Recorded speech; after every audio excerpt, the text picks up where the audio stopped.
Well,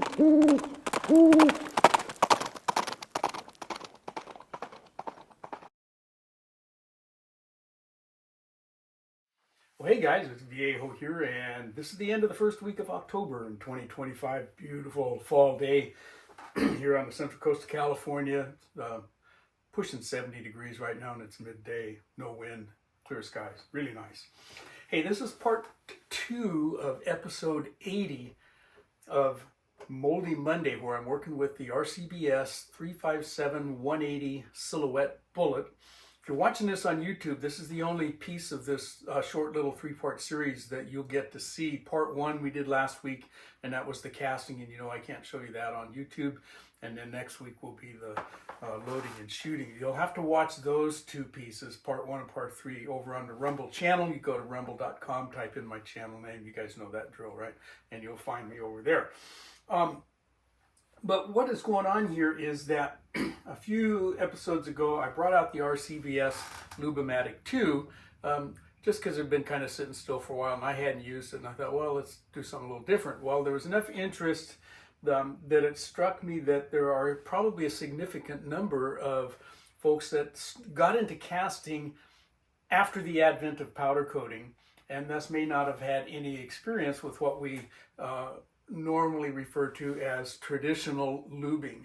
And in that previous video, I didn't get into much detail on the operation of this press, and so I thought, well, let's just make a whole separate part of this Moldy Monday episode and do a deep dive into the RCBS Lube-a-Matic 2 and show you guys all how it works in case you at some point decide to come up with one. We'll have a relatively recent sort of a how-to.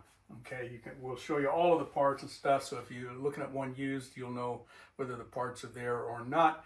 You know, the basic use of the thing and so forth. It's pretty simple, but that's what we're going to do here. And it's going to be a long one, so get the popcorn and or the coffee and sit back. This is called a lube-sizer. RCBS calls theirs the Lubamatic, and this is the number 2 version. Lyman has one, the 4500, Seiko has one, and Star Manufacturing used to make one. I don't think they're making that anymore. Theirs was a little different. And the drill was simply this. It's an in and out system. It's not a pass-through like we have with our Lee pass-through bullet sizer dies. Okay, we put a bullet in the top and it goes all the way through the die and you catch it out the bottom. The Star machine actually does that, but the Lyman and the RCBS don't. Okay, bullet in, turn the crank up here, it extrudes a lubricant through some channels here. We're going to show you all of that, and into the die that you put in here that's caliber specific. The bullet is down in there, and that lubricant gets pushed into the grease grooves of that bullet. Then you raise the handle, bullet comes back out. Okay, same way it went in. That's the principle. There are a couple of other methods that come under the heading of traditional lubing, and that would be tumble lubing. Lee made special bullet dies for that system. And there's pan lubing, where you would set bullets into a tray, pour the lube into the tray, and pop the bullets out after the lube had hardened. We're not going to talk about those. We're going to focus solely in this video on the use of the RCBS Lube-a-Matic press. We're not going to talk about the Lyman or the Star or the Seiko presses or any of those. Okay, we're just going to turn this into a tutorial sort of on how this machine gets used. All right, let's go ahead and get into it. All right, just a quick overview. First of all, these presses are not cheap. By the time you get a press and a heater, which is an option, but I highly recommend you have one of those. If you're using the inline fabrication system, you'll need a top plate for it, and you'll need an appropriate die and some lubricant. By the time you get all of that stuff together, you're going to be into it for 3 big ones, 3 Franklins, all right? That's about the going rate for them. But I do see them coming up fairly regularly on forums and eBay used. And I think what has happened is people have shifted entirely over to powder coating, and may have started with this originally and decided they don't want to use it anymore. They come up for sale. Most of the ones that I see have some rust here or there that needs to be cleaned up. But again, for the most part, they're fairly simple. And if you don't mind cleaning up a little bit of rust, you can get into one of these for quite a bit less than the new price. But nonetheless, okay, here's our handle. Okay, there's a ram here.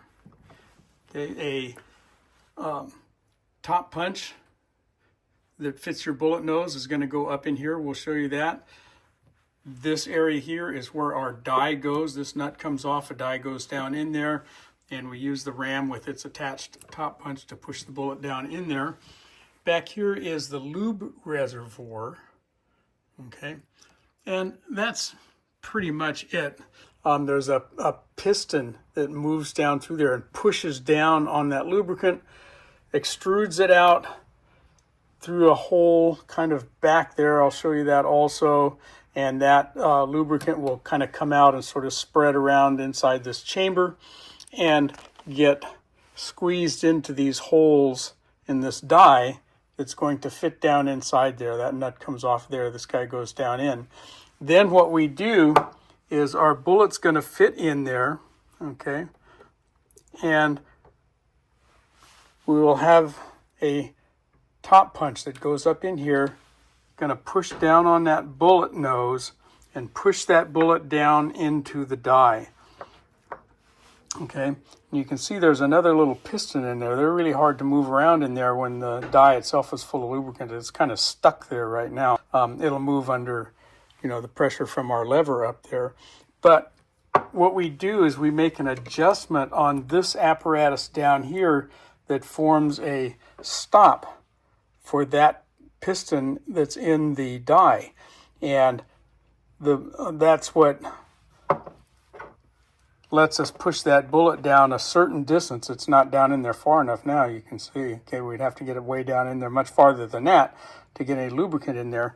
But it's that rod right there, okay, will be up in here someplace, and as we push the bullet down into the die, that piston there will get pushed down until it stops against that rod that's in there. Okay, here's a die that hasn't been used before, and there's that piston. And so you can see it's designed to move in and out of there. And as your bullet gets pushed down into the die, that's my bullet for right now, okay? Okay, it'll push that down until it comes to a hard stop against that ejector rod. And that's what sets the depth of our bullet, how far down into the sizing die it's going to go, because this is not a pass-through system. We push the bullet down in, it gets sized and lubed, then we push it right back out the same way it came in. And that same piston is going to be what helps us push that bullet right back out of the die. And so that takes some adjustment. We want the bullet to go down into our die far enough so that that lube groove is going to be lined up with the holes in the die, basically like that, okay? These presses are designed to be used with a stick lubricant like this. Okay, this one was actually a stick that came with this press, and I never used it. It's been sitting around. It's still good. What's in there now is one from Lyman, okay, and these sticks will fit either the Lyman lube-sizer or the RCBS. Okay, they both kind of work in the same way, and what you would do is you would pull the pressure assembly out of the reservoir, drop the tube into there, and then just simply replace the pressure assembly there. Really easy to do. Or you can make your own. Okay, here's a stick that I made, okay, and I'll put a link in the description box to the video I did for the molds that I made to form these sticks. They're relatively easy to do. Most of these stick lubes have beeswax as one of the central ingredients, and you can mix your own material just as I did with this one, okay? And you simply get it into liquid form, pull this out, pour that stuff in while it's still liquid, and then quickly replace your pressure assembly before the lubricant gets hard in there, because once it hardens up, it's you're going to have difficulty replacing that. But you can do that too. You just pour the liquefied lube in there, let it set up. Okay, so your choice there. All right, we've got a couple of big nuts on here that we're going to need to be able to deal with. This reservoir cap nut here is 1 3/8 inches, and I don't have an end wrench that big, so I use these big set of slip joint pliers. Not my favorite tool to use for that, but that's what I got. And then our die locking cap here, okay, that screws down and holds the die in place. That's a 15/16, and you may already have an end wrench for that. If not, you can use another pair of slip joint pliers. Smooth jaws are best, so we don't booger these things up. But so you'll need those couple of tools. Sometimes a small screwdriver you need to get in a little bit and move a little bit of that sticky wax around, might be handy. And you're also going to want a 3/32 Allen key for the set screw for your top punch. Okay, what I'm going to do first before I do anything is I want to know how much material is in here in my reservoir, and we got to take this whole pressure assembly out.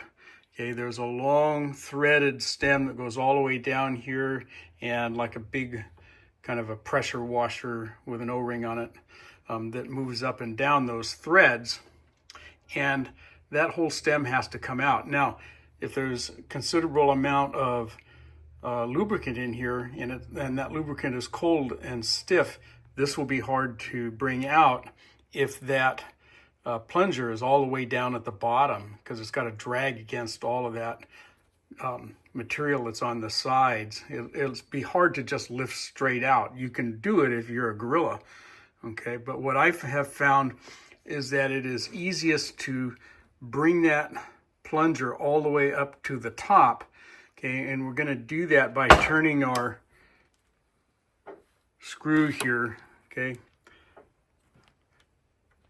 clockwise, okay? We pressurize counterclockwise and we depressure or unscrew that going clockwise. And again, if there's stuff in here, that's going to be hard to move unless you got a heater on there and get this guy heated up. And I just plugged mine in, so we're just getting started. So it's pretty stiff in there. So stand by, I'm going to go ahead and take that out.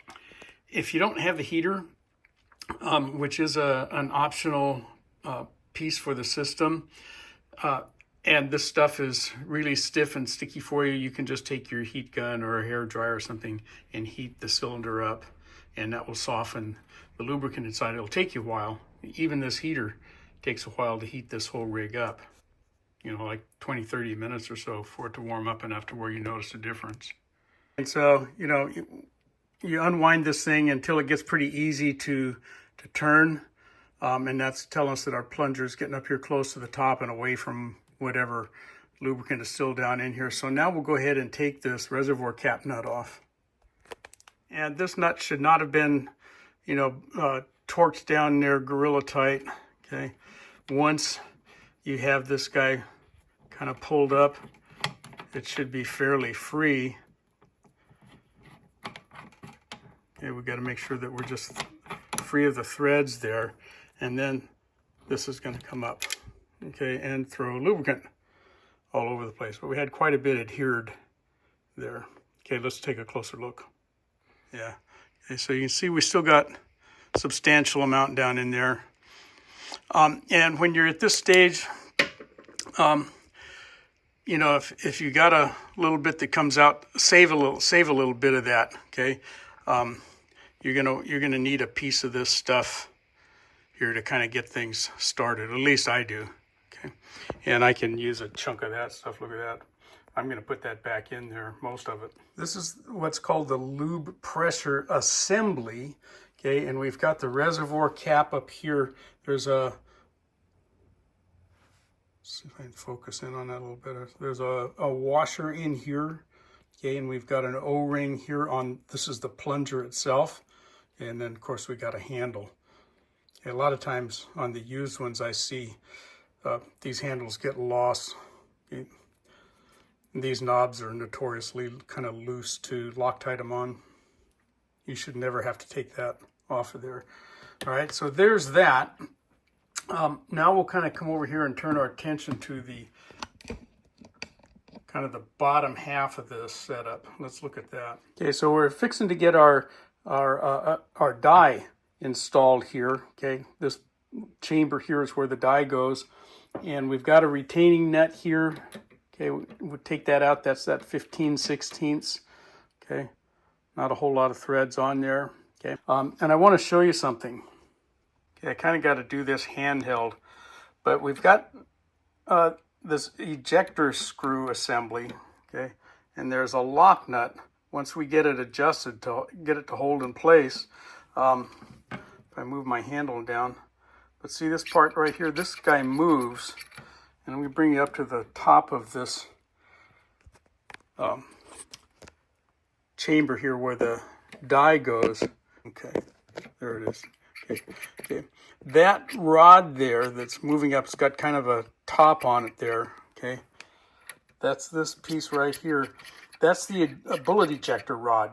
Okay, and what that does is that cap of that thing, okay, right there, is going to impinge on this part of the die. This is a little piston that goes in there, and when we have this guy all adjusted, the top of that bullet ejector rod will be mashed up against this so that that rod can't go in there any deeper, and you won't be able to push the bullet down any further. In other words, it's that setup, okay, the top of that bullet ejector rod resting up against that plunger, okay, or that piston, I guess is really what that is in there, that keeps the bullet from going down any farther, and that sets your adjustment for how far down that bullet's got to go into the die to get the grease into the grease groove on the bullet.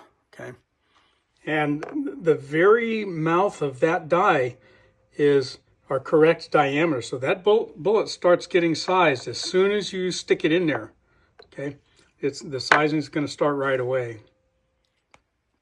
And then later, as you start lubricating your bullet, okay, what's going to happen is when we pull our handle up, it's going to push that rod up and push the bullet up out of the die.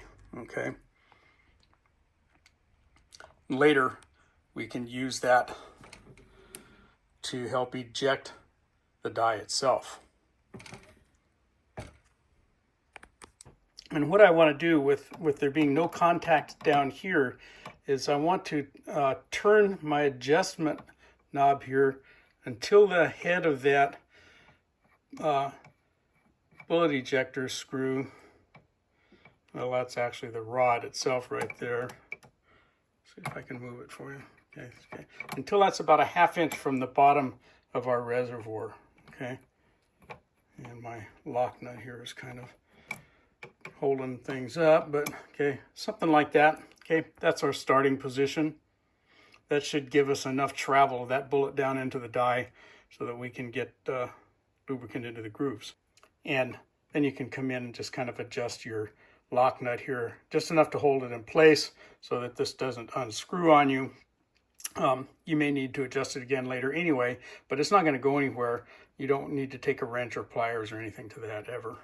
So you can see that the lubricant ends up all the way around in our chamber there, and our die has 4 sets of holes in it.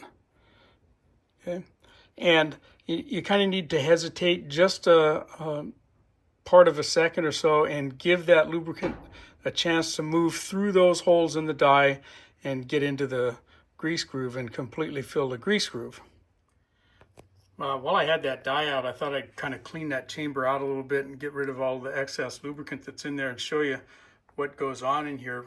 But if you can kind of see this area right back in there, okay, that's the passageway from the reservoir into the die chamber here. Okay, if I go ahead and increase my pressure up here, watch that lubricant start to move out of there. See it coming out of there? Okay.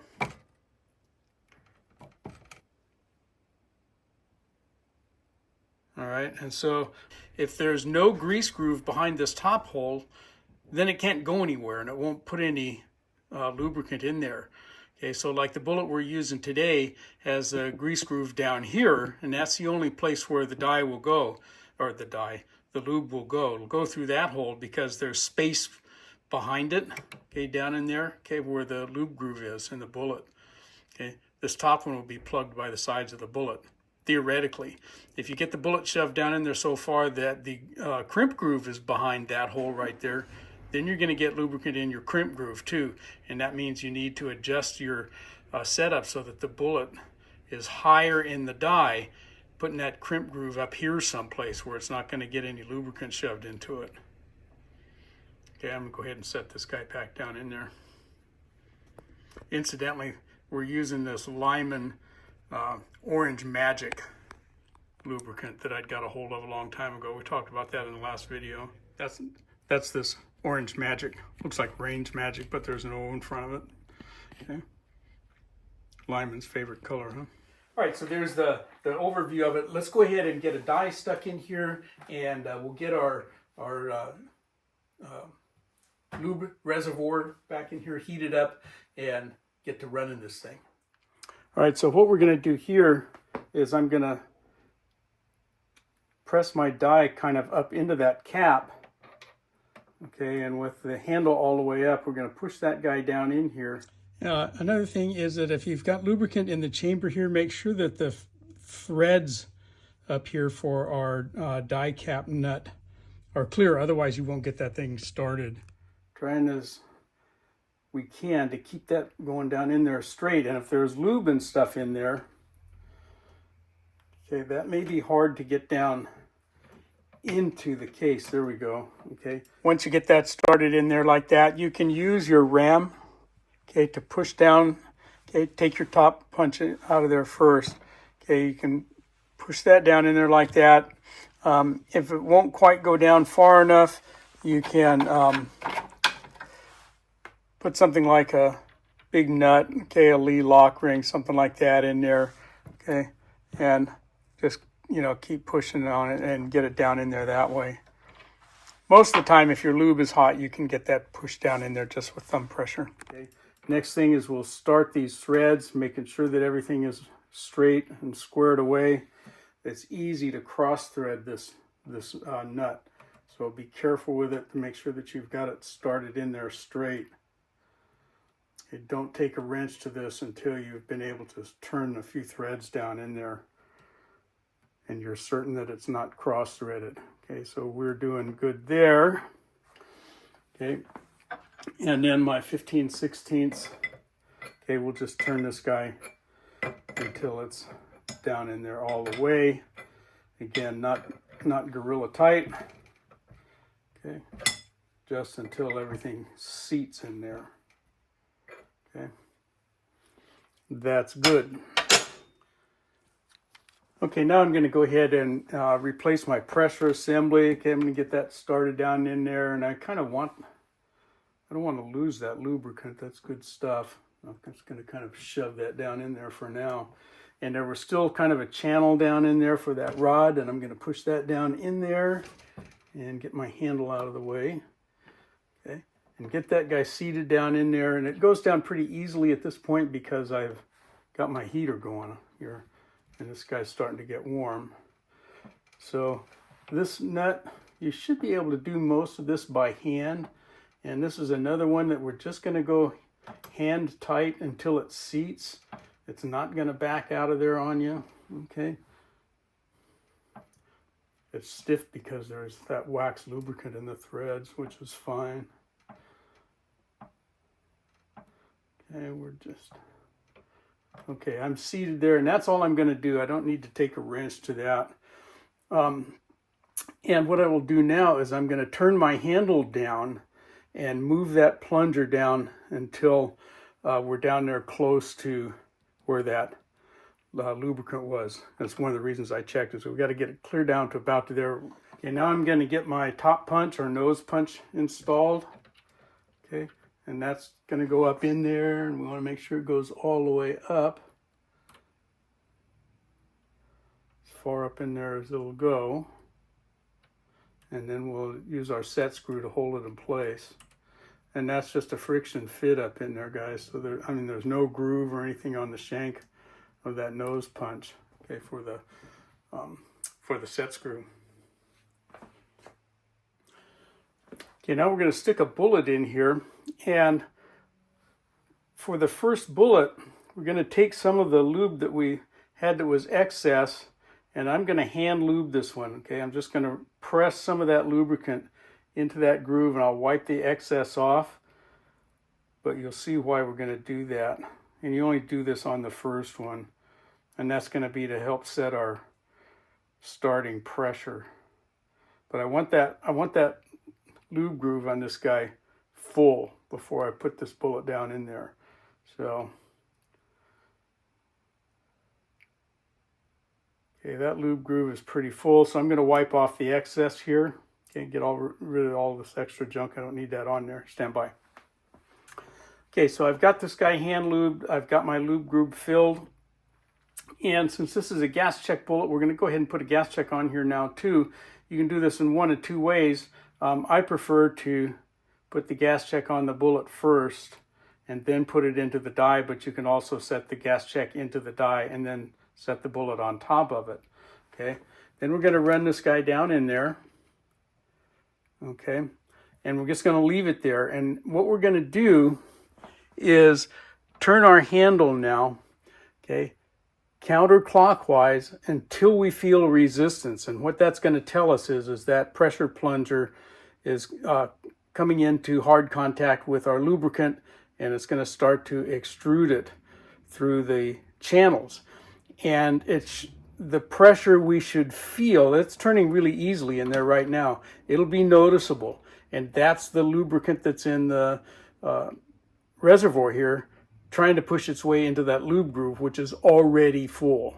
Okay, so that's why we fill it, so we'll know about where we are with our pressure up here. So I'm going to do that and we'll be back. Okay, so I turned this down until I got noticeable pressure. We'll go ahead and bring our bullet up out of there. And boy, I got all kinds of lubricant squished up around there, so we'll probably have more in there than we need. And all of this up here is telling me I probably got that bullet down in there too far. Okay, so I'm going to run my bullet ejector rod up higher. We did get size, we're all nice and shiny, but we don't need all of that on there. Just another kind of thing that can happen here is, you know, there's not a whole lot of room in here with that kind of long punch on there. You know, shorter punch might be better. That's not the punch that's designated for this bullet, but if you have this ejector plate adjusted up too high, so you still got some thread showing there, you may not be able to get that bullet out of there or in. Okay, so if that's the case, move that plate down a little bit, and when you do that, you'll have to adjust your depth here too, which brings me up to another point.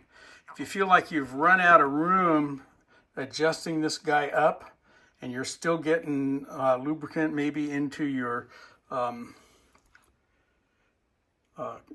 crimp groove there, in other words, you had the bullets going down in there too far, but you've got this adjusted all the way up, you can take this whole thing out and turn it over. Let me show you that. You have to take the die out to do that, because you got to take the die out to get this ejector rod out of there and get it out of the way. This is the standard configuration with our knurled adjustment knob down here and the locking screw here, and kind of the top of this, okay, is the end of that screw there.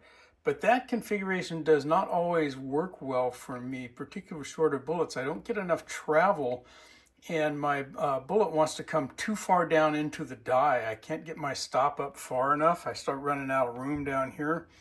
And so for most of those kinds of bullets, I turn this whole apparatus over.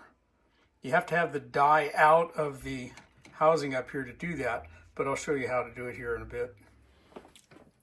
Okay, I'm just going to screw this guy all the way out of there, okay, and take that off, okay, and I'm going to put my little adjuster knurled part up, and I'm going to put my lock nut on after. So let me get that lock nut off there. Hold on.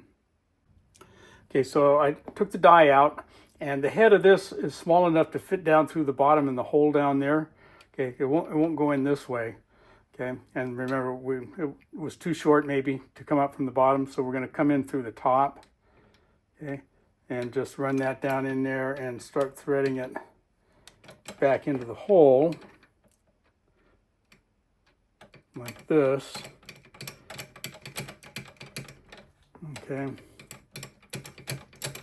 and we need to get it pushed down there enough to where we've got it enough thread exposed to put our lock nut down there. Okay, and in the meantime, then we can take and put our ejector rod back down in there. Okay, it's down in the hole right now. I don't know if you can see it or not, but anyway. So I'm going to keep threading this guy down through there a little bit more. Okay, I want the threads to protrude down here.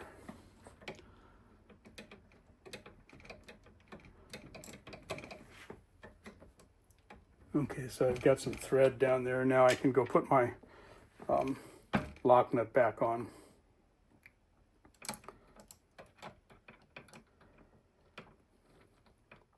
There we go. Okay, now we're kind of backwards here from what the intention is, but that's going to give us a lot more adjustment up here. And if that doesn't work, you can try moving your lock nut from underneath here up on top here. Okay, that'll give you even more adjustment for the shorter bullets. So I took out the lube that was in there previously. Now that I got my die back in there, okay, and we will go run that back in there one more time and make sure our adjustment is now correct. Okay, I've turned my ejector rod assembly upside down, and that gives me more room. Before it was marginal on whether I was pushing that guy down too far. Okay, I can still see my bullet nose here, and before it was well down inside the die, and I was getting lubricant all over the place. So we'll give it just a quick little turn there till I feel a resistance. So I think you can see right there is the bottom of that piston that lives inside the sizing die, and it is resting on top of the ejection rod there. So that piston has been pushed down by the bullet, okay, until it stops against that top of the ejection rod there, okay? And that's what controls our depth of the bullet and how far down it's going to go in the die. And then when we raise the rod back up, okay, that ejection bar here is going to push the rod up, okay, push on the base of that piston in the die, which is going to press the bullet all the way back up out. Okay. And it doesn't hurt to hesitate just a second and let that stuff have time to flow around here. Remember that the lubricant is coming in through this one channel here. It needs to go through the holes in the die and have time to spread around through your lube groove. Okay. And so we got a nice job here.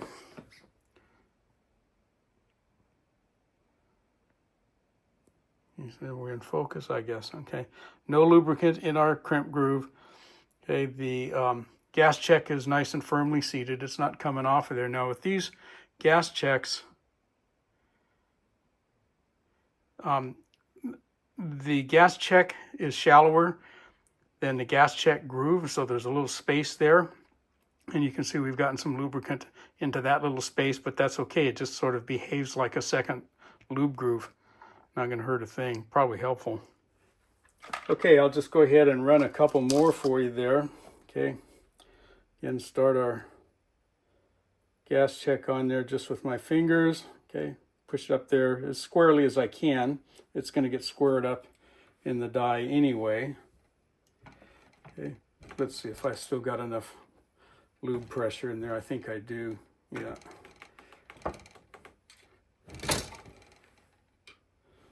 Okay, so then, come on, there we are. Another nicely sized, perfectly lubed bullet, looks good. Let's do a couple more here for you. Okay, start my gas check, and you can put the gas check in the die there too if you want, and then put the bullet on top of it. I've always just seated them with my fingers. And we still got plenty of pressure going in here, so I don't need to crank that yet.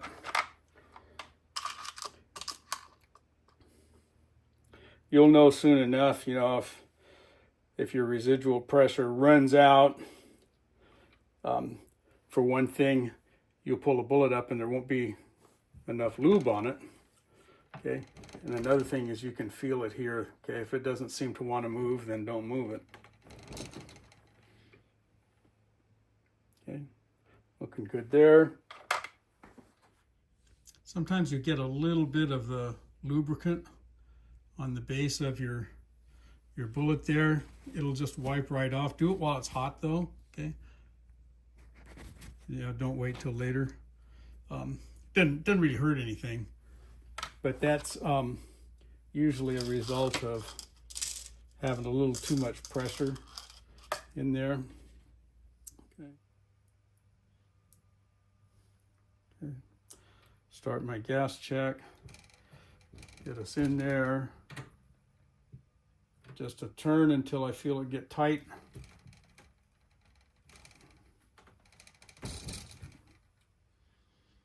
And you know, we've got lubricant all the way around, no more than we need. Okay, I'm going to go ahead and finish these out and we'll come back when we're done. There we go, a whole bunch of nicely sized, lubed, and gas check bullets ready to load. Okay, so there's the basic usage of the Lube-a-Matic 2, and if you've only got one one caliber, maybe you're only shooting 9mm bullets or 38 caliber bullets or something, you've only got the one die, you can just leave it in there, but I have several, so I'm going to take mine out and I'm going to show you how to get this die out of here, and a couple of other little things that we do before we put this guy to bed. And while everything is still kind of warm, I'm going to do a couple of things. One is I'm going to take the pressure off of that. Okay, so that we're not kind of, you know, squishing our O-ring or anything like that in there. And I'm going to take the die out now. It's a whole lot easier to do while the wax and stuff in there is still soft. Okay, so now I need to take my nose punch out of there too. Okay, just because it kind of tends to get in the way. So we'll take that out, stick that in our tray down here. And my 15/16 wrench. Okay, remember we didn't go blood tight on that, as Blackie Thomas likes to say. And you know, the threads got wax and stuff on them, so they're a little sticky. It's not that it's tight or anything, but it's not going to spin free. Okay, a little bit of wax in there, and I'm going to clean that off for now. Well, again, while it's still warm, make that easier to seat next time. Okay, and we're going to have some lubricant come out of there with this die, so have yourself a catch tray or something underneath there, paper towel, newspaper, something. Okay, and we can start raising this handle, and that ejection rod usually will push this up far enough to get that die up to where you can just lift it out of there. Okay, if not, and if you still have some of the stem down here from that ejection rod to catch, you can put something like a nut. That's a Lee lock ring. Okay, that'll give you a little bit more push, because eventually you end up at the top of the stroke of the ram, and that's still not up far enough. It depends on the size bullet that you're using. Okay, so there's a little trick there to help push that up if necessary. Anyway, I'm gonna kind of just shove some of this stuff back down in there. Okay, I'll set my die lock nut. Die lock nut? That's not what that is. I forget what RCBS calls this. Die cap nut or something like that. Anyway, you don't have to turn it all the way in, okay? Because you're gonna have to take it back out right next time when you put your die back in there. I'll wipe off the excess lubricant. Okay, I've got these little containers. These were from blood test kits that my brother-in-law used to use. He uses a different system now, but they hold those things just right. Okay, that's it. Again, I'm gonna let this guy cool down. I'll take my handle off and store it on those magnets I showed you before I put the press away, but I'm not going to put that on there until that plate's cool.